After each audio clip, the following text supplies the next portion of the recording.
Nagsimula ang kwento na gising si Junwoo na mag-isa sa apartment sa itaas na palapag nakita niya ang isang note mula sa kanyang ina na umalis na ang iba pang pamilya at sinabihan siyang bumili ng mga pamilihin dahil kakaunti ang pagkain sa pantry. Si Junwoo ay nagsimula ng maglaro sa computer at nagsimulang mag-stream ng kanyang laro.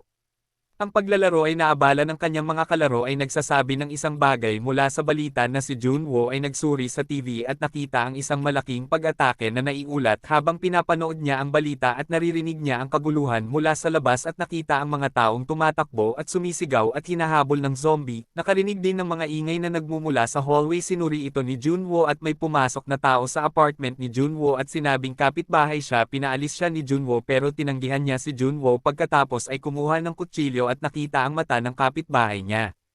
Na dumudugo nagpapahiwatig na siya ay nahawaan at na siya ay magsisimulang maging zombie sa loob ng ilang segundo. Ang kapitbahay ay nagsimulang sumigaw at umatake. Nagpupumiglas si Junwoo ngunit nagawa niyang itulak ang kanyang kapitbahay sa labas ng pinto kung saan ang isang nahawaang individual ay inaatake ang tao. Hanarang niya ang refrigerator sa pinto at pinanood ang balita na nakatanggap siya ng mga mensahe mula sa kanyang ina at nalaman niyang nagtatago rin sila ngunit hindi niya ito makontak ito. Inaayos niya ang natitirang pagkain niya at naghahanda para sa susunod na mga araw. Sa sumunod na araw natutunan niya mula sa balita na ang nahawa ang exhibit cannibalistic na pag-uugali at paano iwasan ang virus na naipapasa sa pamamagitan ng pagkagat o mga sugat. Pagkatapos ay nagpas siyang mag-upload ng larawan niya sa kanyang lokasyon sa social media na umaasang may makakita nito na inilagay niya ang kanyang smartphone sa isang maliit na drone at sinusubukang polypadin ito sa pag-asang may makakita nito at nabigo dahil ang kanyang drone ay walang sapat na baterya. Kagabihan nakita ni Junwoo ang isang pulis na tumatakbo sa lansangan na nakikipaglaban sa mga nahawahan ngunit mabilis na abutan ng zombie. Sinubukan ni Junwoo na tawagin ang pulis ngunit hindi niya magawang tumulong. Narinig niya na may nakapasok mula sa pinto na hinarangan niya at nakita niya na ang isang infected at sinubukang itulak ang refrigerator. Si Junwoo ay napilitang umakyat sa balkonahe. Ang humahabol na infected ay tumatakbo ngunit nahulog ito. Lumipas ang ilang araw at si Junwoo ay umiinom ng alak upang panatilihing hydrated ang kanyang sarili. Nalaman niya mula sa balita na ang mga nahawahan ay napanatili pa rin ang ilang uri ng katalinuhan na nagagawa ang mga simpleng gawain tulad ng pagbubukas ng mga pinto. Lumipas ang 2 linggo at sumasayaw si Junwoo na lasing sa kwarto na naghahalusinate siya na makitang dumating ang kanyang nanay.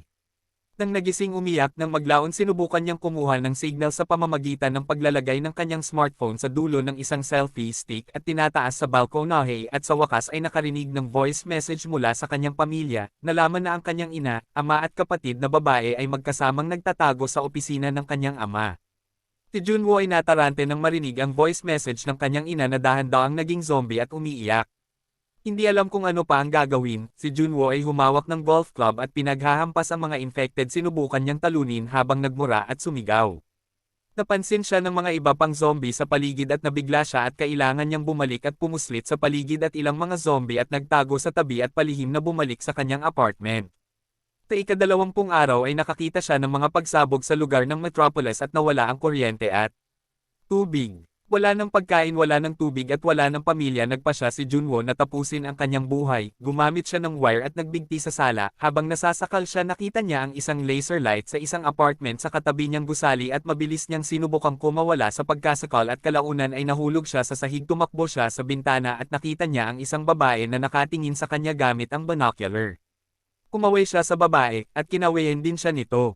Sa apartment ng babe nakarinig siya ng ingay na nagmumula sa labas at naghahanda na i-activate ang isang improvised na bitag na ginawa niya kung sakaling masira ang kanyang pinto. Ang infected ay humupa ang ingay at nakatulog siya.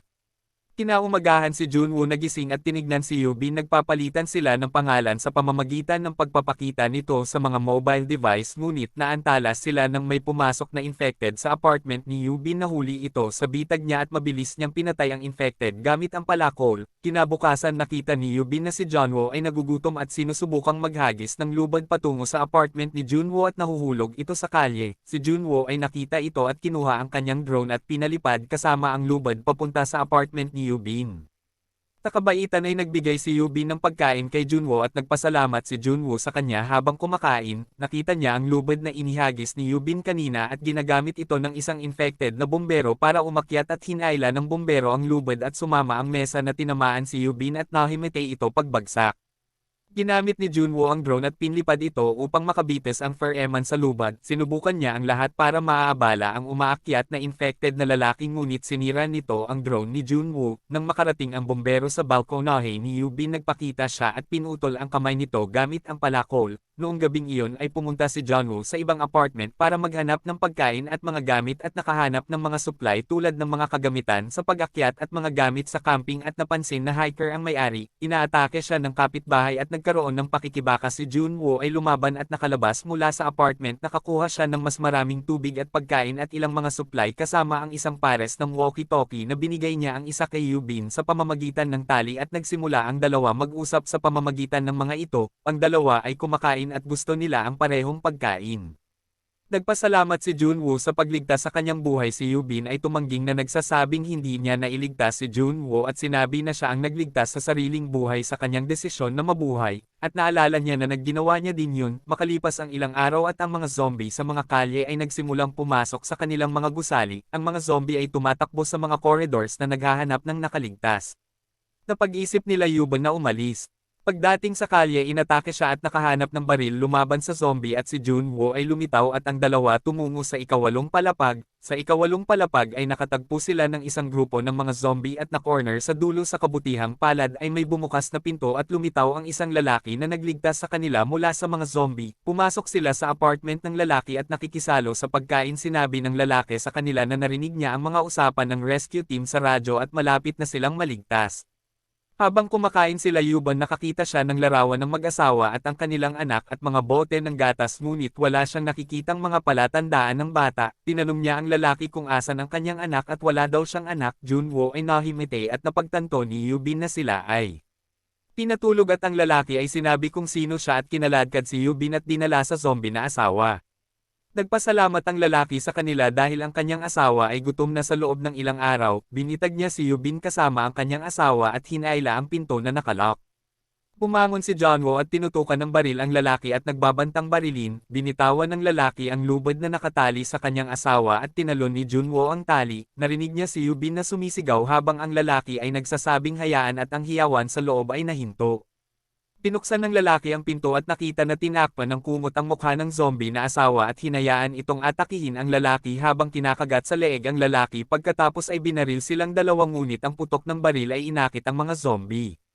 Nakita na wala nang silang pag-asa na pagpasyahan magpakamatay bago dumating ang mga zombie. Si Junwoo na pinilit ang sarili na itutok ang baril at biglang may narinig silang mga helicopter na dumaraan at mabilis silang tumakbo paakyat sa bubong. Kasunod ang mga zombie malapit sa kanila. Ang dalawa ay na-corner sa bubong at habang ang mga zombie ay sinira ang pintuan, isang helicopter ang lumitaw at ang mga sundalo ay nagsimulang bumaril sa zombie. Ang dalawa ay mabilis na sumakay sa helicopter at sila ay lumipad na palayo.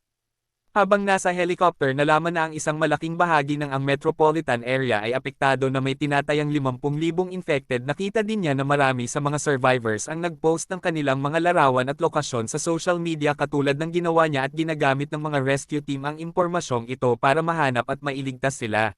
At doon na nagtatapos ang kwento. Sana ay nagustuhan nyo at kung gusto nyo ng mga ganito klase ng content, subscribe na at i-ring nyo na din ang notification bell para ma-update kayo sa mga susunod pa na storya ni Potato Recaps. Thank you guys for watching.